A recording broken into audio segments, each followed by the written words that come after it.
আসসালামু আলাইকুম ওয়া রাহমাতুল্লাহ। ভালো কাজের আদেশ করা। আবু হুরায়রা রাদিয়াল্লাহু তাআলা আনহু বর্ণিত, রাসূল সাল্লাল্লাহু আলাইহি সাল্লাম বলেছেন, কোনো মানুষ কোনো ব্যক্তি যদি অসামাজিক ইসলামিক কোনো কার্যকলাপ দেখে সে যেন তার হাত দিয়ে বাধা দেয়। যদি হাত দিয়ে বাধা দেওয়ার ক্ষমতা না থাকে সে যেন মুখ দিয়ে বাধা দেয়। আর মুখ দিয়ে যদি বাধা দেওয়ার ক্ষমতা না থাকে সে যেন অন্তর দিয়ে ঘৃণা করে। আর সবচাইতে সর্বনিম্ন ইমান হচ্ছে, দুর্বল ইমান হচ্ছে অন্তর দিয়ে ঘৃণা করা, ওখান থেকে পরিত্যাগ করা। সম্মত উপস্থিতি,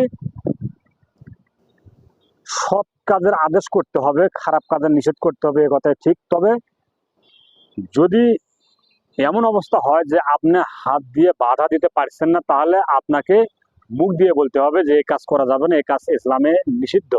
আর যদি মুখ দিয়েও বাধা দিতে না পারেন তো অন্তর দিয়ে ঘৃণা করে স্থান ত্যাগ করতে হবে। বাংলাদেশ এমন একটা আশ্চর্য দেশ, সেখানে অসামাজিক কার্যকলাপ দিন রাত 24 ঘন্টা হয়। আর ভালোভাবে বলতে গেলেই, সৎ কাজে আদেশ করতে গেলে বিভিন্ন বাধার সম্মুখীন হওয়া লাগে, এর কথাই ঠিক।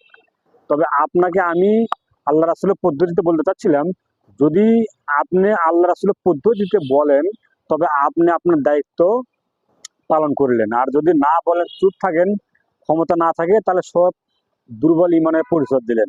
আমি আপনাকে বলতে চাচ্ছিলাম, মুসলিম ভাই এবং বোন, যে যেখানেই অসামাজিক কার্যকলাপ দেখবেন হাত দিয়ে বাধা দিবেন, হাত দিয়ে না হলে মুখ দিয়ে বাধা দিবেন, মুখ দিয়ে যদি না হয় অন্তর দিয়ে ঘৃণা করে চলে আসবেন। সম্মানিত উপস্থিতি, প্রত্যেকটা মানুষকেই মৃত্যুর পরে প্রত্যেকটা বিষয়ে তাকে জিজ্ঞাসা করা হবে যে আপনি এই বিষয়ে কাজ করছেন কি না। আল্লাহ তুমি প্রত্যেকটা মানুষকে প্রত্যেকটা কাজ মোহাম্মদ সাল্লাল্লাহু আলাইহি ওয়াসাল্লাম পদ্ধতিতে বোঝার তৌফিক দান করে দাও। আমি আসসালামু আলাইকুম ওয়া রাহমাতুল্লাহ।